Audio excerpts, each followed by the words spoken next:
응애 소리가 안 들린다는 거예요. 대한민국의 저출산 문제 심각합니다. 1인당 평균 출산율이 0.7명. 다시 말해서 한 명을 낳지 않는 저출산 문제. 그래서 우리 정부가 여론 수렴을 했습니다. 상당 기간 동안. 민간 기업 부영이 아이를 낳았을 때 1억 원을 지급했던 그 방법에 대한 국민들의 생각을 물은 겁니다. 그 결과가 나왔는데 어떤 결과가 나왔을까요? 국민권익위원회에서 출산 양육지원금 방안 관련 설문조사를 했습니다. 1억 현금 지급 출생에 동기부여되냐라고 그냥 단도직입적으로 물었습니다. 돌직구 질문. 그러자 된다. 1억 주면 애 낳는데 동기부여가 된다. 라는 응답이 62.6%, 8,536명. 안 된다. 37.4%, 5,104명. 국가의 1억 지급 정책 위에 대략 23조 원 투입하는 것에 대해 찬반 의견을 물었습니다. 그러자 찬성. 저출산 문제가 심각하기 때문에 23조 쓸 수 있다. 63.6%, 8,674명. 너무 비싼데? 반대한다. 36.4%, 4,966명. 이런 여론 결과가 나왔습니다. 지금 저희 돌직구쇼를 시청하고 계시는 많은 시청자들과 해외 동포 여러분들은 어떻게 생각하십니까? 정부가 국민들의 생각을 물은 겁니다. 쪼만쪼만한, 비속어죠.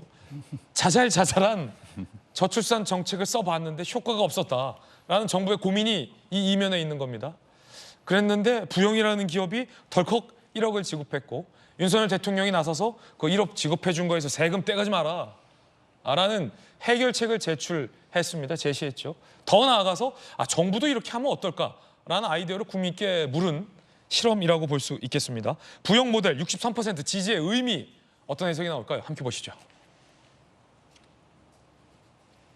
조선일보 사설 메시지는 명확하다. 지금처럼 조각조각, 조선일보는 조각조각이라는 표현을 썼군요. 저는 자잘자잘이라고 썼어요.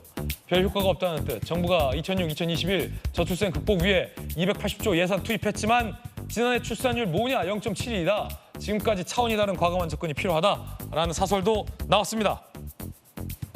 자, 김유정 의원님. 네. 1억 줄 수도 있다. 정부가. 지금 63%가 다 찬성을 했습니다. 물론 이미 둘을 낳은 제 입장에서는 더 낳을 계획이 없기 때문에 해당은 안 되지만 저렇게 해서라도 대한민국 출산율을 해결할 수 있다면 어떨까라는 호기심은 들거든요. 궁금증은 있거든요. 김유정 의원님 어떠세요? 아이 키워서 본 입장에서. 네, 여론조사 결과를 보면은 국민들이 생각하기에는 이 정도면 괜찮다라는 반응인 거잖아요. 그리고 아까 2006년부터 2021년까지 280조 투입했는데 예. 지금 출산율이 0.7이던가요? 예, 이런 상황이니까 이거는 정권을 막론하고 어떤 그 정책도 큰 효과가 없었다라는 네. 반증이지 않습니까? 그래서 이제 부영에서 하고 있는 그 정책을 국가에 적용시켜보면 어떨까라는 이제 의도로 여론조사를 했던 건데 결국에는 이 정도면 될 것 같다라는 반응이기 때문에 지금 보십시오. 15년에 걸쳐서 280조 투입했던 거라면 아이 한 명당 1억 주는 거 이 방법도 저는 정말 이 충격요법으로 충분히 가능한 정책이라고 생각을 하거든요. 예산이 280억 아까 얼마라고요? 280조인가 아마 그랬죠. 네네. 15년간에 걸쳐서.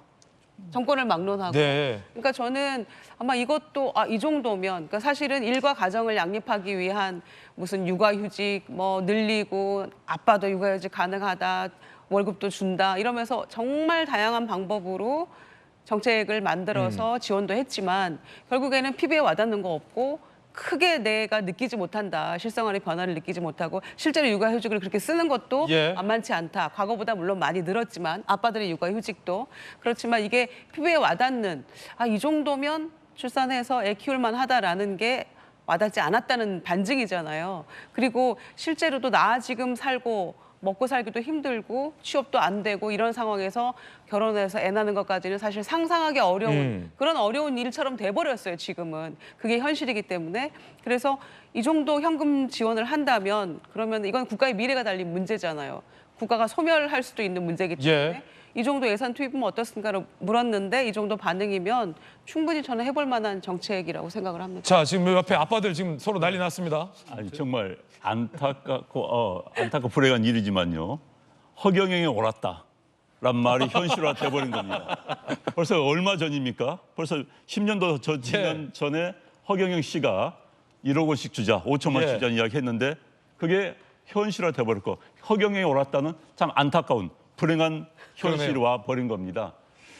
사실 저희 때만 하더라도 주위에 형제간들 4명, 5명 많았어요. 그렇죠. 지금은 정확히 말하면 부부가 2.1명을 낳아야만이 인구가 유지가 됩니다. 예. 그런데 지금 2명을 낳으셨기 때문에 역사적 의무를 다 하신 거예요. 전 다둥이 아빠입니다. 네, 저도 2명 낳기 때문에 역사적 의무를 다 했는데 그러나 지금 뭐 젊은 분들은 결혼을 하지 않습니다. 애를 안 낳습니다. 그 문제는 결국은 돈 문제가 크게 엇갈려 있고요. 돈 문제 중에서도 주택 문제가 엇갈려 있습니다. 저는 현재 사실 국가 예산 가운데 지금 280조를 이야기했는데 380조까지입니다. 280조, 380조까지 각 정부 부처에서 출산 관련 예산이라면은 국회에서 막 통과시켜 줍니다. 예. 예산을 마구 쓰는 경우가 있어요. 그렇기 때문에 예산이 분산됐기 때문에 개개인들이 받는 혜택을 별로 느끼지를 못합니다. 그렇군요. 18년간 380조. 그럼요. 이것을 모아가지고 목돈을 주는 것이 사실 현실에 와 닿습니다. 그래서 저는 그 전부터 헝가리식 해법을 많이 이야기를 해왔습니다. 헝가리에서는요 출산율이 낮아지니까 우리 돈으로 하면 한 3,500, 4천만 원을 결혼할 때 줍니다. 예. 그리고 5년 내에 첫 번째 애를 낳으면 무이자, 두 번째 애를 낳으면 3분의 1 탕감, 세 번째 애를 낳으면 전액 탕감을 합니다. 예. 그리고 네 번째 이상 낳으면은 평생 세금을 내질 않아요. 특혜를 주는 겁니다. 효과가 있었습니다. 그렇기 때문에 우리나라도 저는 제 생각은요. 주택담보대출과 맞물려 가지고 결혼을 하면은 2억을 그냥 대출해 주는 겁니다. 2억을요. 무이자로. 현재도 6억짜리 미만의 주택을 살 때는 현재 연리 1점 후반대 예산으로 지금 지원해 줍니다. 그래서 일단 더 후하게 무이자를 주되 2억까지는요. 그다음에 첫째를 낳으면 1억을 탕감해 주고 둘째를 낳으면 2억을 탕감해 주고 뭐 셋째 이상을 낳으면 플러스 줄 수도 있는 거고 이런 식으로 파격적인 모델을 하면은 예. 난 애를 조금이라도 나아질 거라 생각합니다. 그럼요. 그러니까 이제는 과거처럼 뭐 예. 지질짜지는 뭐 동네 가로등 만들면서 출산 예산이다 이렇게 하는 거 이제는 그런 건 아니고요. 이거는 파격적인 뭔가 있지 않으면 대한민국 큰 걱정입니다. 네. 자, 김 아빠. 지금 헝가리식의 어떤 지원 제도에 대한 저는 찬성을 해요. 예. 그런데 애를 한 명 낳을 때마다 1억을 주겠다? 저는 이제 반대하는 입장인데. 예. 아, 자, 좋아요. 반대 의견. 저는 많은 사람들이 반대할 줄 알았는데 의외로 네. 많은 사람들이 찬성하고 있잖아요. 63점 아까 몇 %였죠? 예. 근데 아까 얘기한 것처럼 헝가리식으로 뭔가 단계적으로 하는 건 모르겠지만 지금 우리가 애를 낳는다는 것을 단순히 수단으로 볼 수는 없어요. 양육이 중요한 거 아닙니까? 그러면 지금 애를 들여서 낳기만 하면 1억을 준다고 해봐요. 그러면 애를 낳는 것이 돈벌이 수단이 될 수 있다는 거죠. 특히 뭐 미성년자랄지 아니 뭐 20대 애를 양육할 그런 뭐 능력이 없는 사람들이 우리 애 하나 낳자. 1억 받아요. 그럼 또 하나 낳자. 2억 또 받고 3억 받는 거 아닙니까?